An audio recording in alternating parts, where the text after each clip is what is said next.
June 1940. Europe was burning. France had fallen, its cities silent beneath the Nazi flag. In weeks, Hitler's armies had conquered what the Kaiser's empire could not in 4 years. Across the Channel, Britain stood alone, defiant but vulnerable, an island surrounded by enemies and uncertainty. In Berlin, Adolf Hitler believed victory was inevitable. His generals already spoke of the invasion to come, Operation Sea Lion. Once the British surrendered, Europe would be his fortress, unchallenged and eternal. But there was one man who refused to bow to inevitability: Winston Churchill. Barely a month into his premiership, Churchill faced catastrophe. His army had been rescued from Dunkirk, but without its weapons. The treasury was nearly empty. The empire was restless, and across the Channel, the most powerful military machine in history prepared to strike. Yet where others saw defeat, Churchill saw destiny. "The Battle of France is over," he told Parliament. "I expect the Battle of Britain is about to begin." For the first time in history, the fate of civilization would be decided not on land or sea, but in the air. 2 men, 2 visions, 2 worlds. Adolf Hitler, the self-proclaimed Führer, convinced of his divine mission to reshape Europe in his image. A man intoxicated by conquest, whose every victory fed his belief in destiny. Winston Churchill, the bulldog of Britain, forged by failure and history, armed only with words and willpower. They were opposites in everything. Hitler ruled through fear, Churchill through faith. One silenced his people, the other roused them with fire. Hitler believed Britain would sue for peace. Churchill swore he would see London burn before surrender. Their duel was more than political. It was spiritual. One sought domination, the other defiance. The Reich dreamed of empire without end. Britain dreamed of a liberty without chains. Between them stretched the narrow Channel, a strip of water that had become the last barrier between tyranny and freedom. Both men understood what was coming. Hitler's Luftwaffe would try to crush Britain's spirit from the sky. Churchill's Royal Air Force would stand as its shield, and the world would watch as the eagle and the lion began their mortal dance. France had been the cornerstone of Allied hope until it wasn't. In May 1940, the German Blitzkrieg tore through its defenses with inhuman speed. Paris fell without a fight. The French government fled, and the British Expeditionary Force barely escaped through Dunkirk's smoke and fire. Hitler stood triumphant in the ruins of Europe. From the Eiffel Tower, his photographers captured images meant to humiliate, the conqueror gazing upon the fallen city. Britain's allies were gone, its army disarmed, its empire threatened. Across the Channel, the German war machine began to mass for invasion. But Hitler hesitated. He expected peace, a British surrender that never came. He sent envoys, back-channel offers. "Let us end this senseless war." Churchill ignored them all. His response was thunder. "We shall fight on the beaches. We shall fight in the fields. We shall never surrender." In that moment, the war changed. It was no longer about armies or borders. It was about the soul of a nation. Britain would fight alone, not for victory, but for survival. And the world would remember that defiance forever. In the summer of 1940, Britain became a fortress. On every coastline, soldiers dug trenches into chalk cliffs. Children were evacuated from London. The Home Guard trained with broomsticks, awaiting an invasion that could come at any moment. Across the Channel, German troops watched from the beaches of France, their barges ready, their planes circling above. Operation Sea Lion was set in motion, the invasion of Britain itself. But first, the Luftwaffe had to destroy the Royal Air Force. Without control of the skies, the German fleet could never cross. So began the next phase of Hitler's plan, the Battle of Britain. Every radar tower, every airfield became a target. Every pilot became a soldier in the sky. Churchill told his commanders, "If the RAF fails, we lose the war." The Luftwaffe believed it would take weeks. Churchill knew it must last forever. From Dover's cliffs, the people of Britain looked toward France and saw thunderclouds forming, not of weather, but of war. The first attacks came in July. The Luftwaffe struck at Channel convoys, then at coastal towns, probing defenses. Their aircraft outnumbered the RAF 3-1. German pilots were seasoned veterans of Spain and Poland. The British, many barely 20 years old, scrambled from grass airfields to meet them. The skies above England became a burning ballet. Messerschmitts diving through clouds, Spitfires twisting in pursuit, tracer rounds crossing like lightning. The sound of engines was constant. The smell of oil and cordite filled the air. It was modern warfare at its most intimate. Death measured in seconds, survival in inches. For the first time, civilians watched war unfold above their homes. Children cheered dogfights from rooftops. Farmers waved to passing hurricanes. The Battle of Britain was no longer distant. It was personal, and every victory came at a terrible price. Churchill watched from the war rooms, his cigar trembling in the dim light. He knew the storm had only begun. August 1940. The Luftwaffe came in waves, hundreds of bombers escorted by fighters stretching across the horizon. Their target, the Royal Air Force itself. Airfields were pounded into dust, hangars set ablaze, runways cratered beyond repair. The RAF was fighting for its life.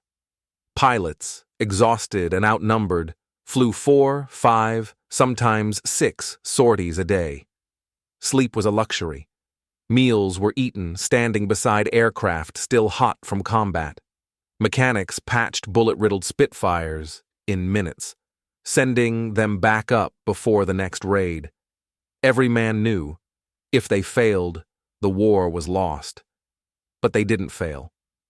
From the cliffs of Dover to the skies over Kent, British pilots met the enemy head-on. They were called the Few, after Churchill's immortal words.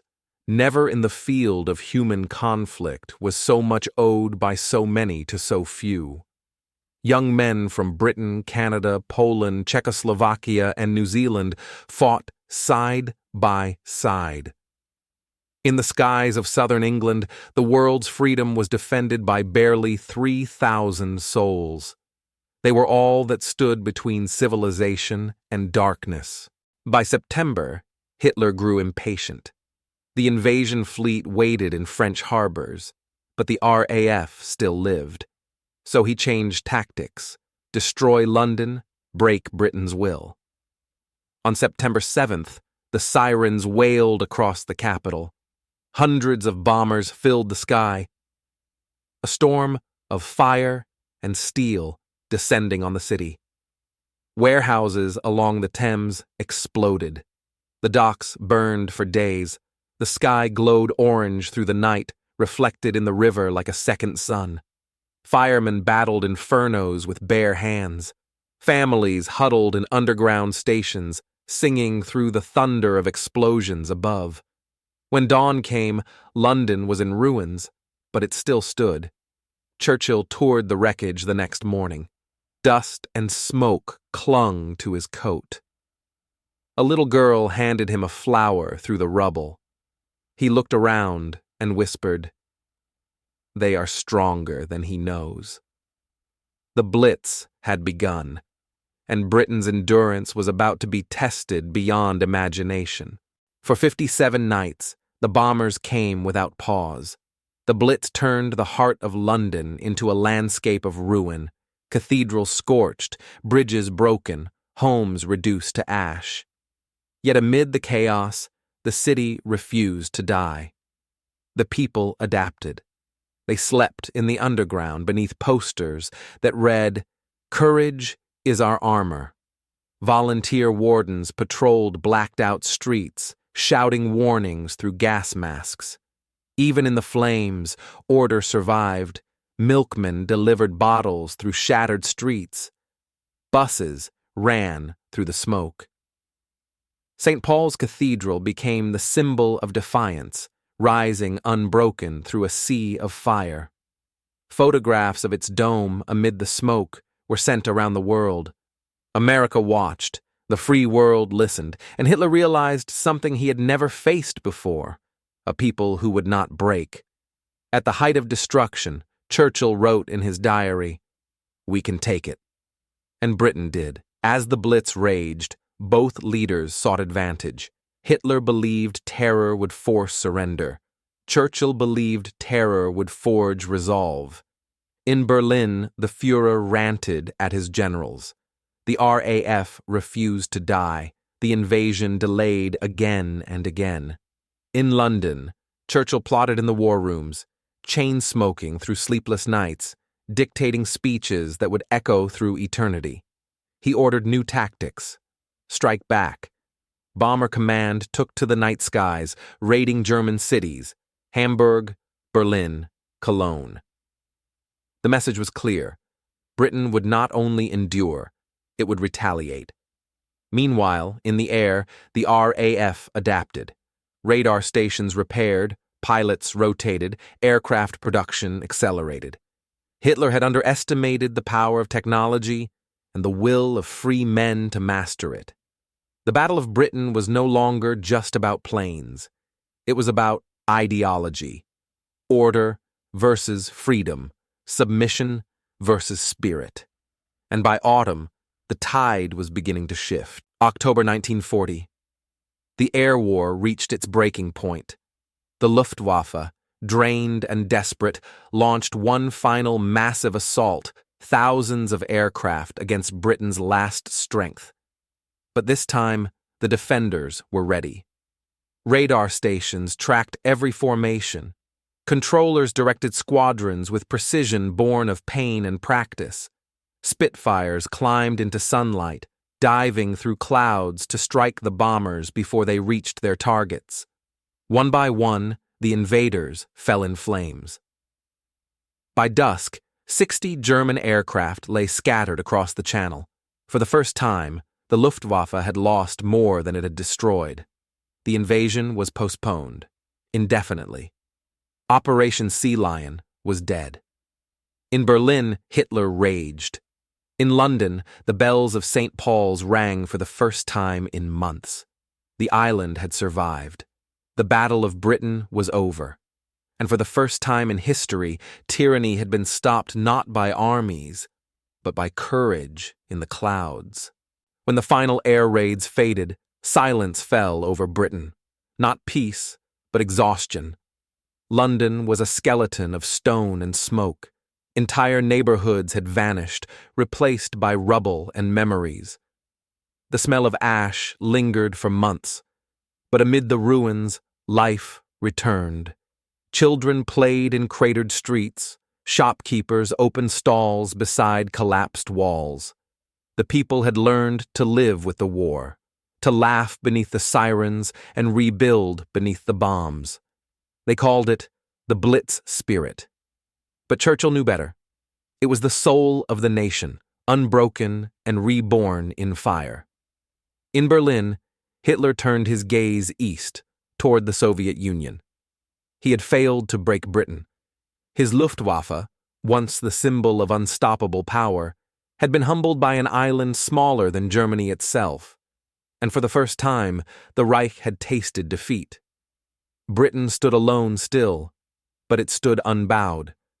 The fire had not destroyed it. It had forged it. In the months that followed, Churchill wielded his greatest weapon, language.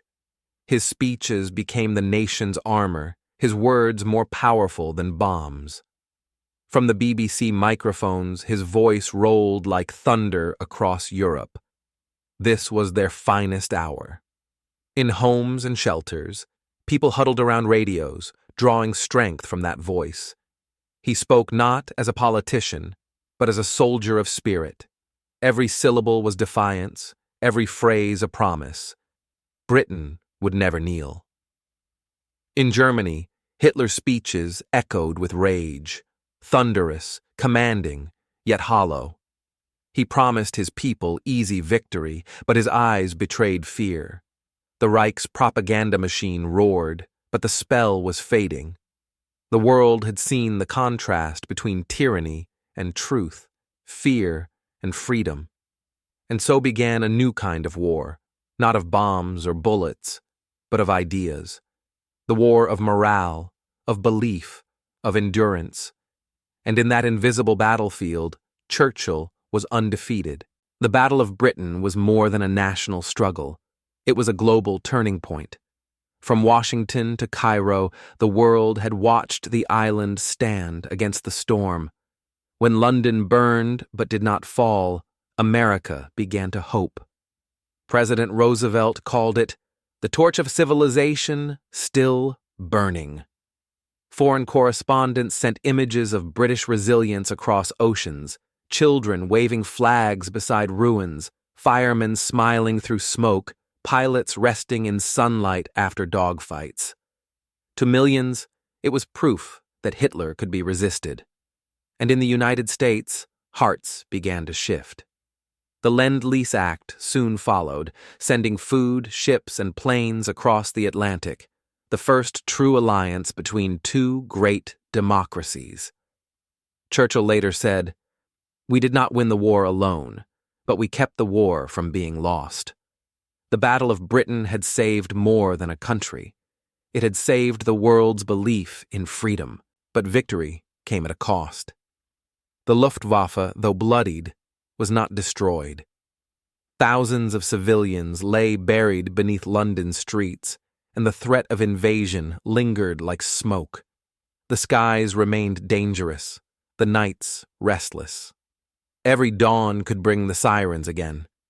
In Germany, Hitler raged against what he could not understand: spirit. He had conquered nations, but not hearts. He turned his fury toward the east, launching Operation Barbarossa, the invasion of the Soviet Union. And in doing so, he sealed his fate. Churchill watched from his war rooms as the map of Europe changed once more. The war was far from over, but Britain had survived its darkest hour. The Battle of Britain was no longer just a military victory. It was as a symbol, proof that courage, not numbers, determines history. Years later, when the guns fell silent and peace returned, historians would call 1940 Britain's finest hour. But for those who lived it, it was not glory. It was survival. They remembered the fear, the sirens, the endless nights, and the voices that never came home. The men of the RAF, the few, became legends. Their youth was lost, but their valor immortal. Churchill's statue would stand tall beside Parliament, cigar in hand, forever facing the horizon where the bombers once came. Across the Channel, the fields of France would bloom again, but the ghosts of that summer would never fade. The duel between Hitler and Churchill had defined a century. One fought with armies, the other with conviction. One sought power, the other purpose. And when the smoke cleared, it was not tyranny that triumphed, but tenacity. The lion had roared, and the world had listened.